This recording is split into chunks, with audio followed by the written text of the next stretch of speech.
Here we are going to discuss about the later Mauryas. So after decline of Mauryan dynasty, you see in 184 BC, Mauryan dynasty is declined. Mauryan dynasty is declined. After Mauryan dynasty, in North India and also in South India. So in South India, the de facto authorities of Mauryas, they declared independence. In South India, they declared independence, they are Shatavahanas. So after decline of Maurya's dynasty, in South India, Shatavahanas are became independent. Okay, now South India, it's a safe side, but what about North India? So in North India, we have conflicts, political uncertainty. The political uncertainty was there. That's why here after Mauryas or later Mauryas, there are two kinds of kingdoms, two kinds of dynasties entered in North India.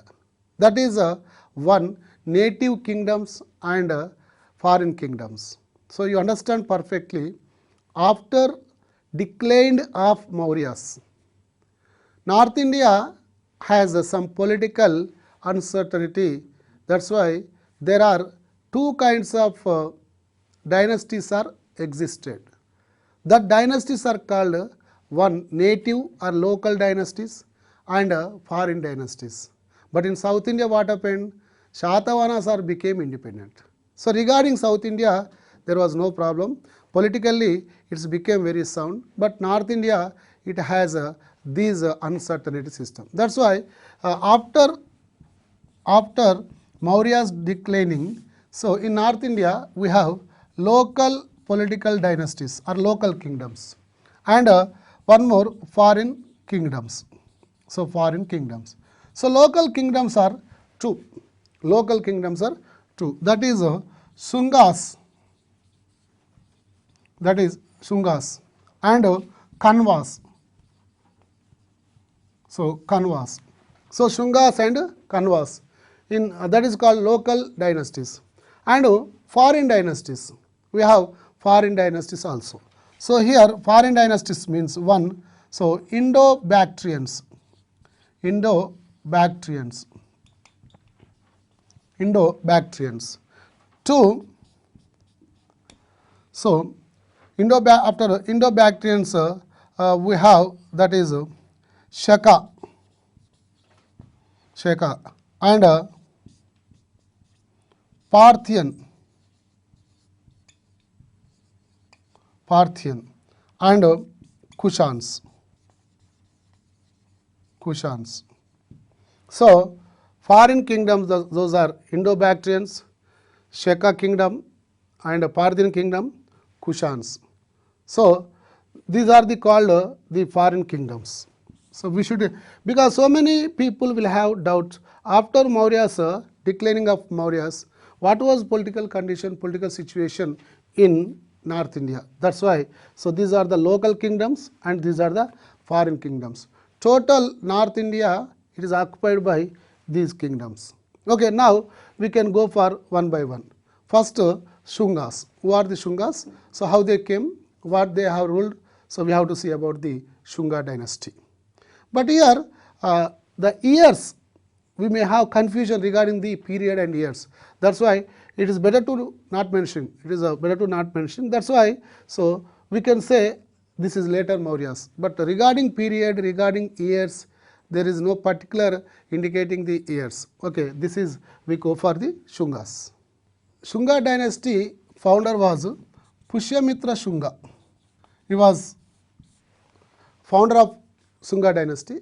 Earlier, we know that information. Pushyamitra Shunga killed the last king of Mauryas, that is Bruhadrada. So after killing Bruhadrada, Pushyamitra Shunga established Shunga dynasty. So we should remember the Maurya's last emperor, that is Bruhadrada. He was killed by his army chief as well as minister, that is Pushyamitra Shunga. So Pushyamitra Shunga killed Bruhadrada, established Shunga dynasty. So in North India, we have after Mauryas, later Mauryas, in North India, the dynasty is established by Pushyamitra Shunga. So, his capital Pataliputram. His capital Pataliputram. Later, capital is shifted to Vidarsha. Later, capital is shifted to Vidarsha. So, what are the sources of this Shunga dynasty? It is purely native local dynasty. It is purely local dynasty. So, what are the sources? What are the sources of this Shunga dynasty? Especially we have some books. We have some books. That is Panini Ashtadhyayini. Panini Ashtadhyayini. So, Panini Ashtadhyayini is the most important book. And Patanjali. So, Patanjali, he was in the period of Shungas. Patanjali. So, he wrote Mahabhashyam.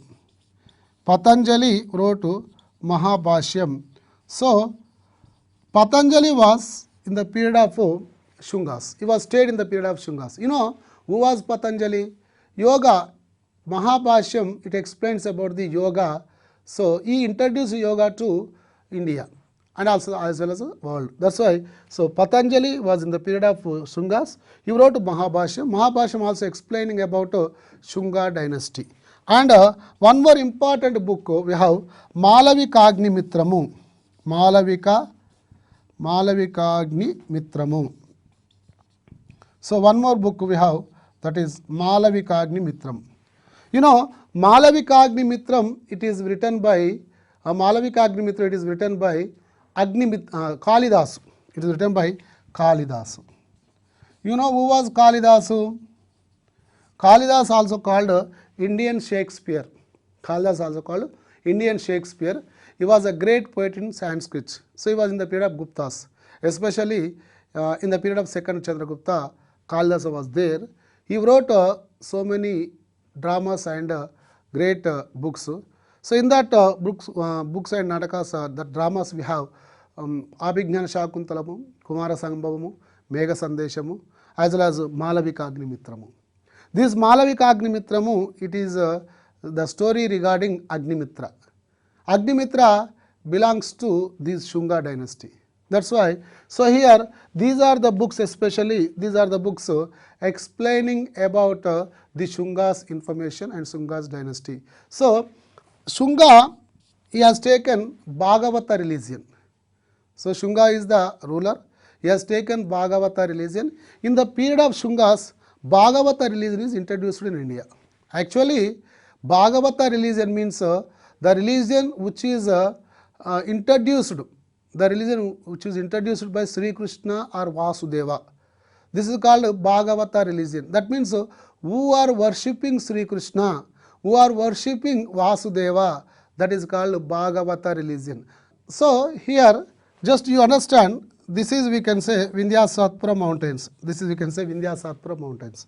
So, below these Vindhyasatpura mountains, below this Vindhyasatpura mountains, this area totally under the control of Shatavahanas. It is under the control of Shatavahanas. But this is the area under the control of, so this area under the control of Shungas. That's why in North India, Shungas are ruled. In South India, Shatavahanas are ruled. But in the boundary, here this is the area of Indo-Bactrian area. So, this is Indo-Bactrian area. So, here Menander stopped the horses of Pushyamitra Shunga, but Pushyamitra Shunga defeated Menander and occupied this area. So, this is the information regarding Shungas. After Pushyamitra Shunga is a successor, that is Agnimitra. So, Agnimitra. You know, Agnimitra, he was a hero of Malavika Agnimitra. You see, Kalidasu, he wrote Malavika Agnimitramu. Malavika Agnimitramu, it is the story regarding Agnimitra. So, in the period of Agnimitra, he was the strongest. In the Shungas dynasty, he was strongest. He defeated up to Vidarsha area. So, once Vidarsha also defeated by Shatavahanas. But here, Agnimitra again, he gained Vidarsha. So, in this Shungas, the last one, so Devabhuti, the last king was Devabhuti. in the Shungas, the last king was Devabhuti. So in the period of Devabhuti, there is a Garuda Stamba in Besanagar, the Vishnu temple. Garuda Stamba in Besanagar. We should remember there is the Garuda pillar or Garuda Stamba is laid at Besanagar in the period of Devabhuti. So he was last ruler of Shunga dynasty. So Devabhuti is killed by Vasudeva Kanva. Whenever Devabhuti is killed, the Shunga dynasty is closed. So now Shunga dynasty totally it is occupied by the Kanvas. Now we go for one more local dynasty, that is Kanva dynasty. Okay. First one already I told you, after Mauryas, total India occupied by 2 local dynasties, 4 non-local dynasties. In the 2 local dynasties, first one Shunga dynasty and second one Kanva dynasty. Okay, now we go for Kanvas. So after Shungas, North India defeated by Kanvas. So Kanva dynasty founder was Vasudeva Kanva. Vasudeva Kanva was the founder of Kanva dynasty. But here you see, we have no more information regarding Kanvas. Just Kanva dynasty has 4 rulers. Kanva dynasty has 4 rulers and they ruled 45 years. Bus 4 rulers, 45 years. So there, first one Vasudeva Kanva. First one Vasudeva Kanva. Second Bhumiputra Kanva. Bhumiputra Kanva. And third Narayana Kanva. Narayana Kanva. Fourth Susharma Kanva. So these are the 4 rulers: Vasudeva Kanva, Bhumiputra Kanva, Narayana Kanva, Susharma Kanva. So these 4 rulers ruled just 45 years. They ruled 45 years. In the period of Kanvas, the capital city shifted from Vidarsha to again Pataliputra. So it is shifted from Vidarsha to Pataliputra. So this is the information regarding Kanvas. But last Kanva, Susharma Kanva, he was defeated by Shatavahanas. So Susharma Kanva is defeated by Shatavahanas. So this is the information regarding Kanva dynasty. After local dynasties, India was ruled by the foreign kingdoms. In that foreign kingdoms we have Indo-Bactrians, Shekas, Parthians and Kushans. So these are the 4 dynasties. So among that 4 dynasties we have Indo-Bactrians. So actually this is also called Indo-Greeks. Indo-Bactrians also called Indo-Greeks. So Greeks once they settled in Bactria. That's why from Bactria they attacked our India. That's why they are called Indo-Bactrians. Actually, you know, all the foreign kingdoms, these all foreign kingdoms, they came to India, they captured Indian kingdoms as a foreigner, but they joined in Indian stream. They mingled Indian stream.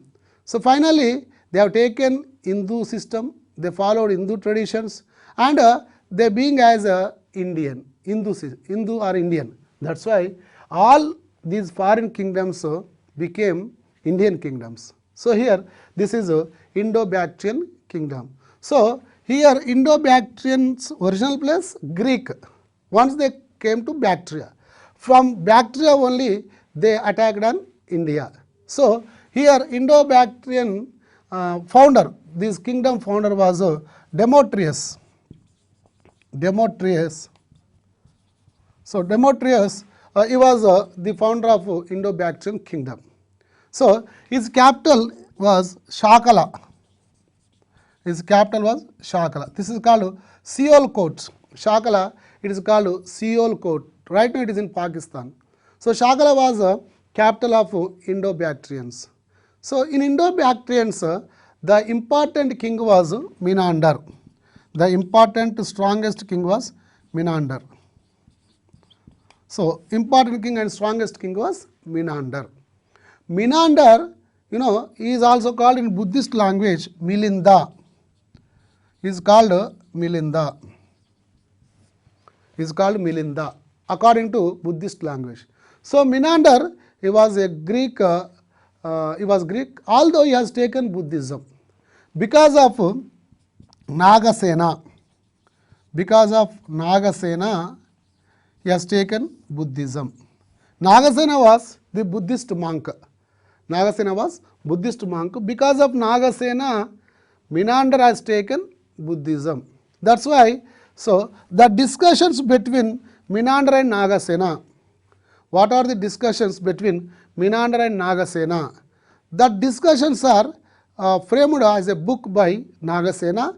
That book is called Milinda Panha. We should remember this book name, Milinda Panha. It is called Milinda Panha. Milinda Panha is the most important book regarding Menander. This is written by Nagasena. This book, it is the discussions between Nagasena and Menander. So Menander is called Milinda as per the Buddhist language, Buddhist system. So Menander was the strongest king. He developed Indo-Bactrian kingdom. And the last one, Hermage. In Indo-Bactrian kingdom, the last one, Hermage. Okay, so this is, we can say, Indo-Bactrian kingdom. So the contribution to Indian society, Indian culture. The contribution, what was the contribution of Indo-Bactrians? What was the contribution? You see, they introduced gold coins first in India. Indo-Bactrians, you may have the question, we will get the question. Who are the foreigners? Introduced gold coins in India. That is, Indo-Bactrians are introduced gold coins in India. So they used Kharosthi script. They used Kharosthi script on the coins also. So the contribution, they introduced gold coins in India. And second contribution, they introduced Gandhara style of sculpture. You know what is Gandhara style of sculpture? So Gandhara style of sculpture is regarding Buddhism especially. So Gandhara style of sculpture is introduced in India by Indo-Bactrians. So after Indo-Bactrians, we have Shekas. This is called Sheka kingdom. So northwest of India occupied by Shekas, especially who are Shakas. These Shakas are called, they belongs to Tocharian tribe. Actually, they have no particular shelter, they have no particular area, but their profession, that is attacking on South China, attacking on China villages and China towns. So that is the main profession of these Shekas. But in 220 BC, China ruler Shi Huangzi,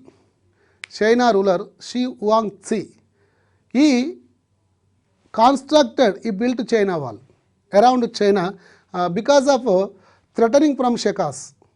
To protect China villages and China areas, Shi Huangzi, he built China wall in 220 BC. Whenever he built China wall, from that day onwards, there was a surviving problem to Shekas. There is no surviving. That's why they wanted to move towards India.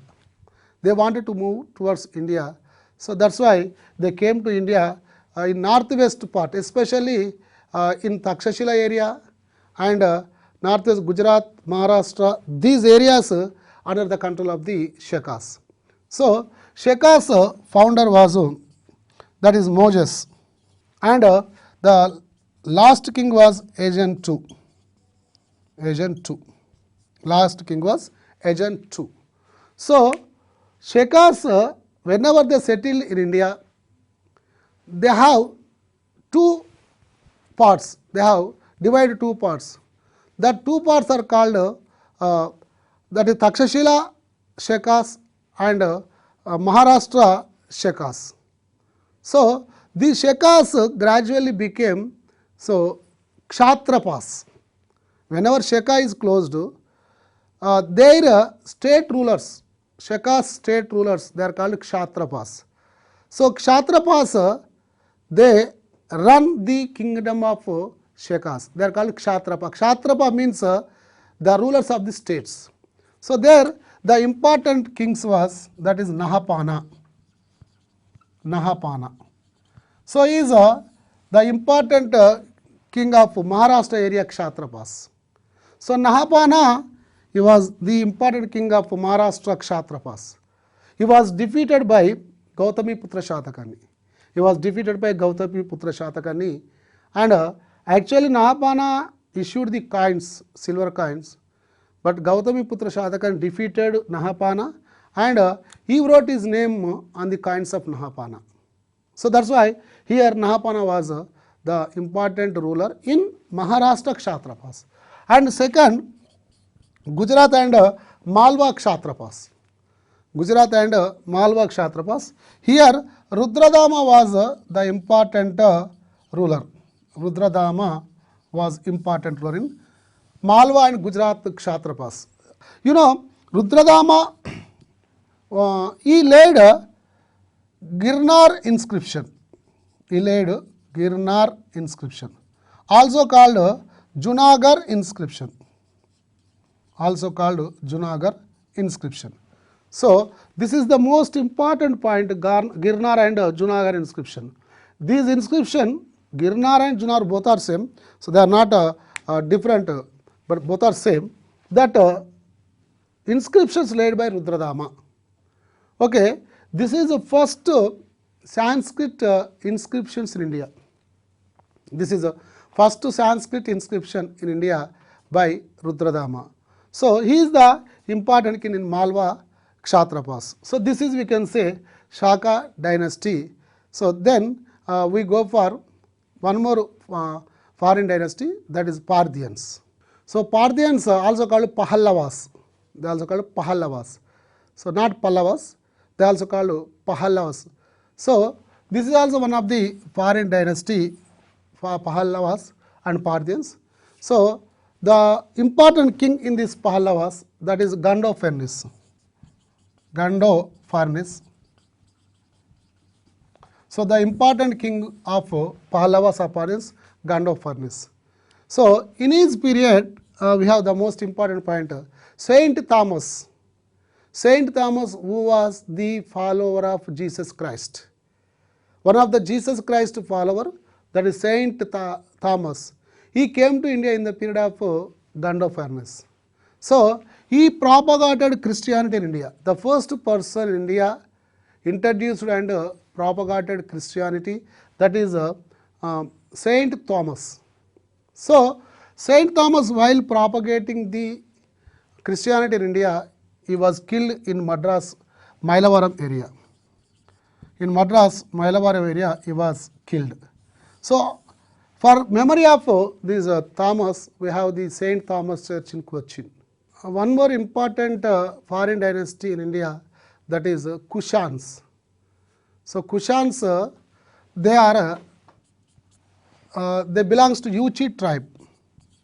They belongs to Yuchi tribe. Kushans are belonging to Yuchi tribe. It is in Central Asia, nearby South China. So they belong to Yuchi tribe. But actually that Yuchi tribe people are 5 kinds. In that 5 kinds, one of the kind that is Kushans. So Kushans dynasty founder Kuzala Kadphises. Kuzala Kadphises. Okay, he was the founder, and after Kuzala Kadphises, he entered to India, and he established dynasty in northwest of India. After Kuzala Kadphises, we have Vima Kadphises. We have Vima Kadphises. So both are the established ruled the dynasty in India, but in Kushans we have the important king, that is Kanishka. So he was a great king in total foreign kingdoms. So Indo-Bactrians, Shakas, Parthians, Kushans. Among these rulers, Kanishka was the important ruler. So he ruled from AD 78 to 125 AD. So this is the period of Kanishka. So AD 78 to 125 AD. He was a son of Vima Cadphises. He was son of Vima Cadphises, and he established vast dynasty. So what are the sources for Kanishka's history? What are the sources for Kanishka's history? There are so many sources we have. So we have to see that sources. Kanishka, what are the sources for Kanishka's history? Especially we have Charaka Samhita. Charaka Samhita. So Charaka Samhita is the most important source for Kanishka's history. It is written by Charakudu. It is written by Charakudu, Charaka Samhita. And Vasumitra, we have Vasumitra. You know, Vasumitra, he was the chairman of 4th Buddhist Council, Vasumitra. So he wrote Mahavibhasha Shastramu. Mahavibhasha Shastra. So Vasumitra wrote this book. So Charaka Samhita, you know, Charakudu, he wrote Charaka Samhita. Charaka Samhita is the first diagnosis book in India. It is the first diagnosis book in India. So these are the books giving the information regarding Kanishka's history. And later, so Kanishka has titles. He has important titles. That is first one, Devaputra. He has the title Devaputra. And second title, he has a second title, that is Caesar. Also called, he also called second Ashoka. He has Caesar. Once again, Devaputra, Caesar, second Ashoka, and Parameshwara. He has these titles. So Devaputra, especially you see Devaputra title will come in the examinations oftenly. That's why we should remember who has the title Devaputra. So Kanishka has title Devaputra. Devaputra, Caesar, and second Ashoka, as well as we have one more title, that is Parameshwara. So these are the titles of Kanishka. So Kanishka actually, he was son of Vima Cadphises, but whenever he was the king, defeated up to Central Asia. Actually, Central Asia is not ruled by any Indian kings. But here, Kanishka attacked up to Central Asia and occupied Central Asia. But you see, he is one and only king attacked and occupied Central Asia. But also, Kanishka attacked on the China. But he is only one king attacked on China. Only one Indian king attacked on China. So he was defeated by China army chief Panchavo. He was defeated by China army chief Panchavo. So after this defeating, got the title Devaputra, because these titles will have in China. That's why whenever he defeated by China, but he got the title Devaputra. So regarding Kanishka, he has taken Buddhism. But first of all, he has called Parameshwara. That means he followed Hinduism, especially Shaivism. But later he followed Buddhism. Why? Because Buddhism is preached by Ashwagosha. Ashwagosha, he preached Buddhism to Kanishka. You know, who is Ashwagosha? He wrote Buddha Charitam. Ashwagosha wrote Buddha Charitam. And Vasumitra, Ashwagosha, both are in the period of Kanishka. Because of Ashwagosha, he has taken Buddhism. So he became the Buddhist. Kanishka became Buddhist. So Kanishka conducted 4th Buddhist Council in Kundalavanam. It is in Kashmir area. So in Kundalavanam, he conducted 4th Buddhist Council. So in 100 AD, so the chairman was Vasumitra. The chairman of 4th Buddhist Council, that is Vasumitra. And Kanishka, he was the king, conducted the meeting here only. In this meeting, the Buddhism has second split. Buddhism has a second split. That is Mahayana, Hinayana. So in his period, we have the most important writers, that is Charaka, Vasumitra, Ashwagosha. So Vasumitra, Ashwagosha, both are the Buddhist people I told you. So Ashwagosha wrote Buddha Charitam, but the one more important person, Acharya Nagarjuna. Acharya Nagarjuna, he was in the period of Kanishka. Acharya Nagarjuna, he was in the period of Kanishka. So you know Acharya Nagarjuna, he was living in Nagarjuna Konda. Acharya Nagarjuna. So it is Nandikonda. Okay. So Acharya Nagarjuna, he has the titles. You know, we should remember the titles of Acharya Nagarjuna. He is called Indian Einstein. Acharya Nagarjuna has the title Indian Einstein, and also he has the title Second Tadagata. He has the title Second Tadagata. Indian Einstein and Second Tadagata. Why? Because why he got the title Indian Einstein means so he wrote the great book regarding chemistry, that is Rasaratnavali. He wrote Rasaratnavali. This is the chemistry book. That's why because of this book he got the title as second Indian Einstein. So Acharya Nagarjuna wrote Suhrullekana, Rasaratnavali, Madhyamikavada, etc. He wrote Suhrullekana, Rasaratnavali, Madhyamikavada. He wrote these kind of books. Acharya Nagarjuna wrote these books. That's why Acharya Nagarjuna contribution was there. So he proposed Mahayana Buddhism. Acharya Nagarjuna proposed Mahayana Buddhism. That's why in the period of Kanishka, these are the changes, these are the improvements in the period of Kanishka. You know, Kanishka, so we have to say we have to say this date 78 AD. 78 AD, we should remember this date. He became the ruler. Kanishka became the ruler in 78 AD. So this is called Shaka era. In Indian calendar we have Shaka era. So Shaka era starts from 78 AD. That means whenever Kanishka became the ruler, when he came to throne, from that day onwards, Shaka era means Indian calendar starts from 78 AD. If you see Indian calendar, as per Shaka era, it is I think 1937. There will be if you see Indian calendar. So on the top of the calendar there is a box. There 1937 year 2017. This is 2017. But there we have 1937 maybe like that. That's why. So in 2000, just like 17, we have to deduct 78. If you deduct 78, so 9. So what is this? 3.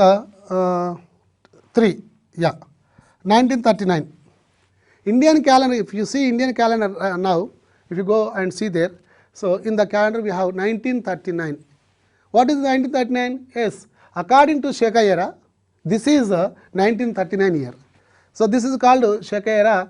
Whenever Kanishka came to throne, whenever he became the ruler, from that day onwards it is called Shaka era. This is a great contribution, great honor to Kanishka. So in the period of Kanishka, so the most important point we have to remember, Silk route. In the period of Kanishka, we have Silk route. Silk route means from Rome from China to Rome, there was a route. The silk importing exporting from China to Rome, Rome to China. So the silk, what is a silk product? It was exporting from China to Rome. So that's why there's a main route through that Tibet area. That is that Jammu Kashmir, like that area it goes. It is called Silk route. This is the most important point in the period of Kanishka. So, but anyhow, in the Kushans, Kanishka was the important ruler and he is the greatest ruler. Kanishka, he has a Silk route. In his period, the Silk route is started.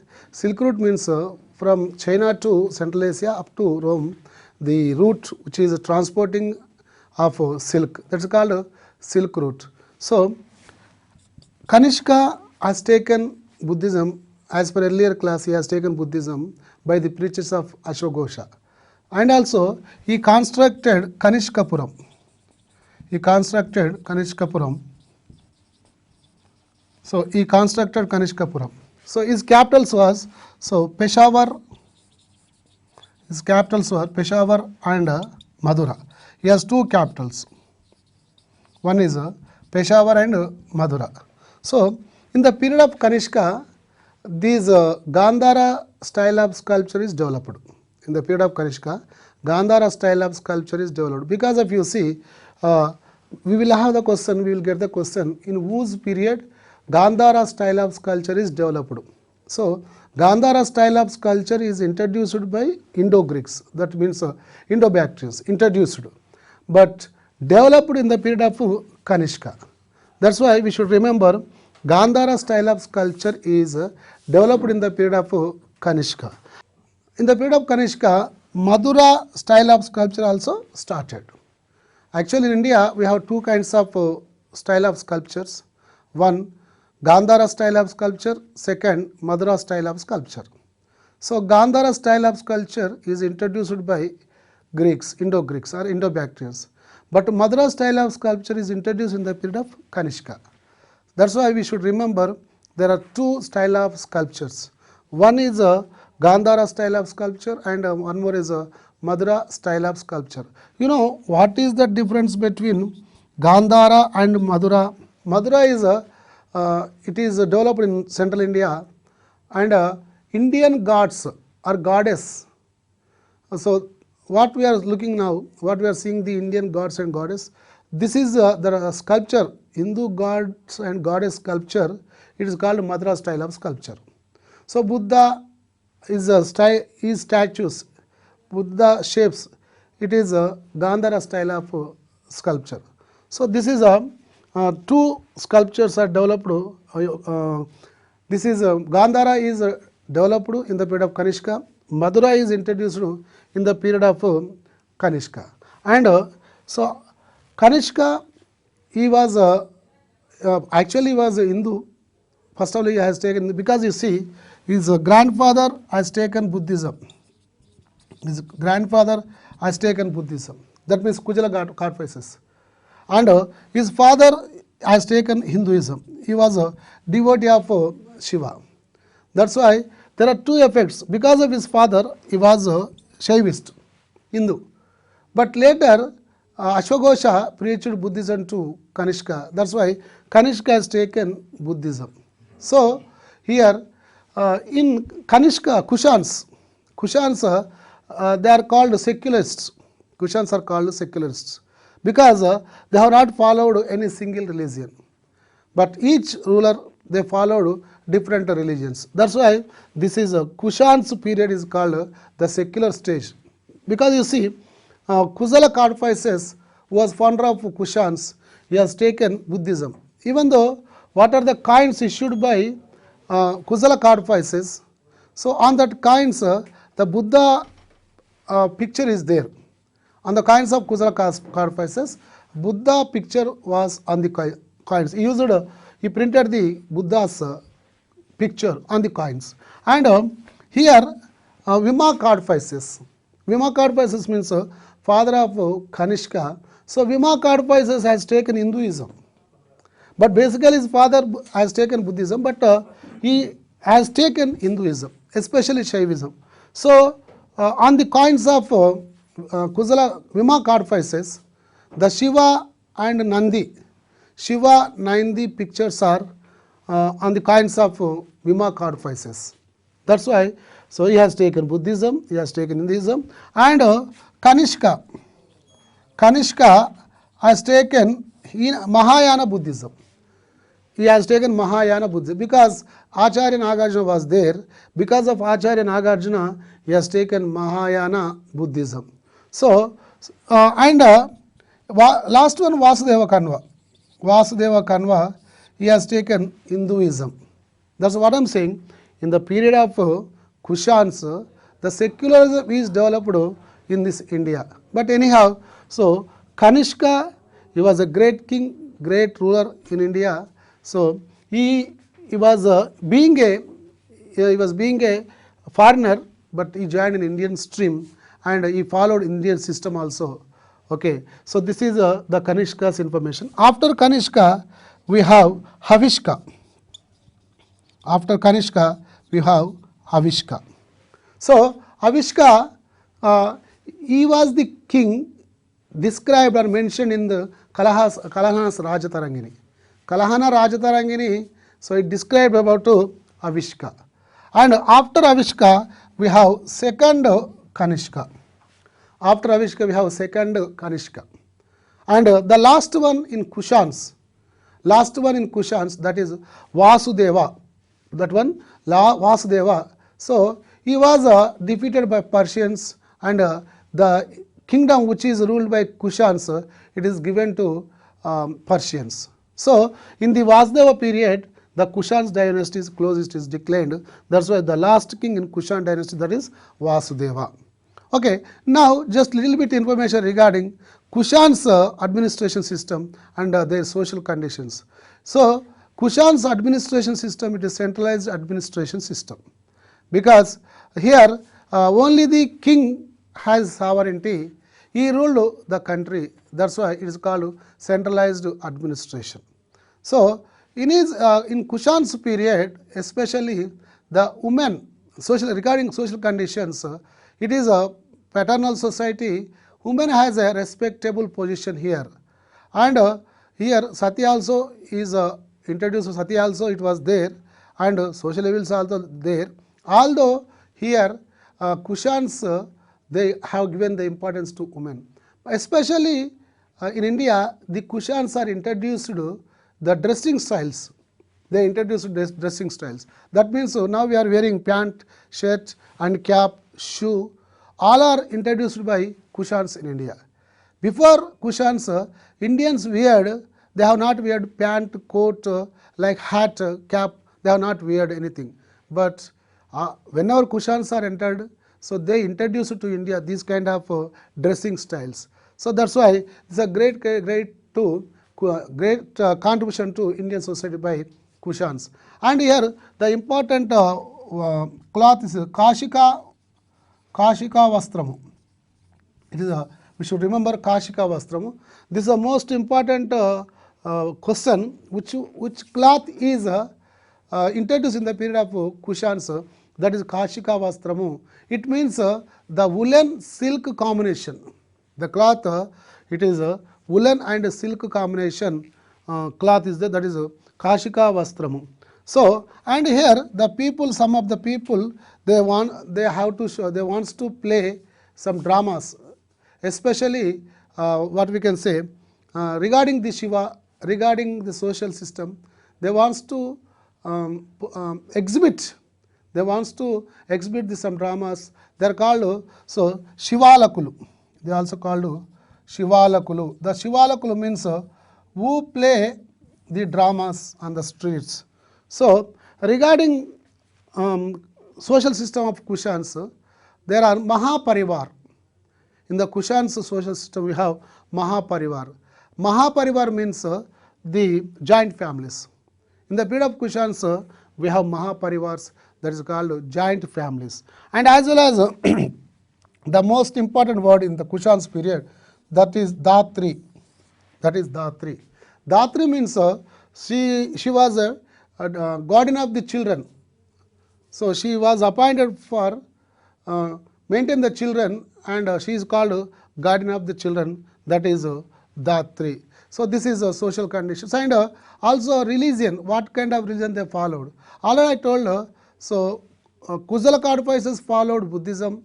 Vima codifices followed Shaivism. That means Hinduism.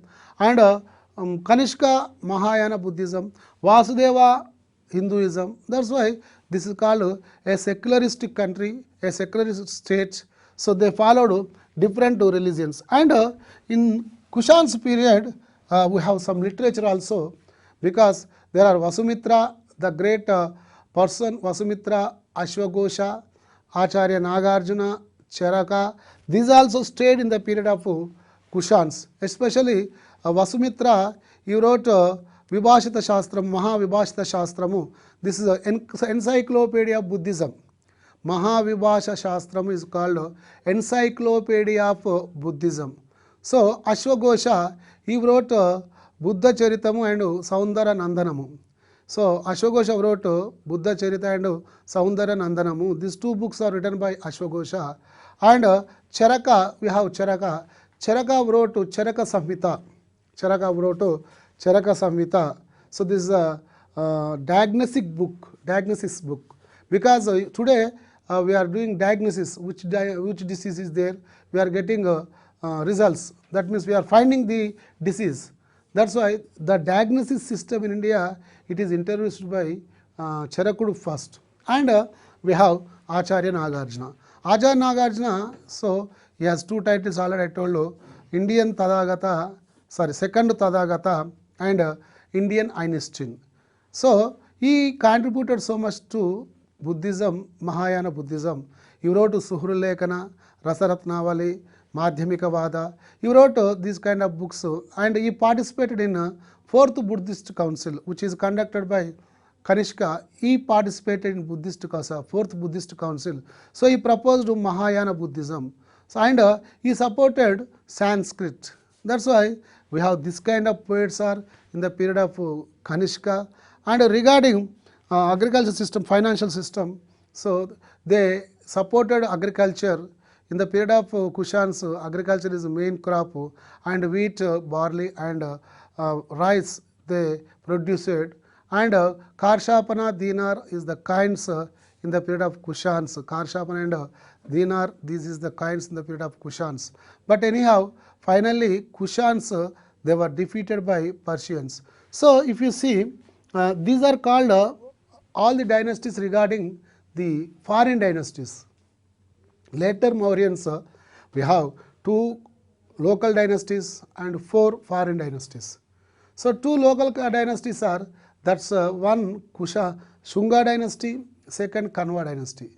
And later we have foreign dynasties.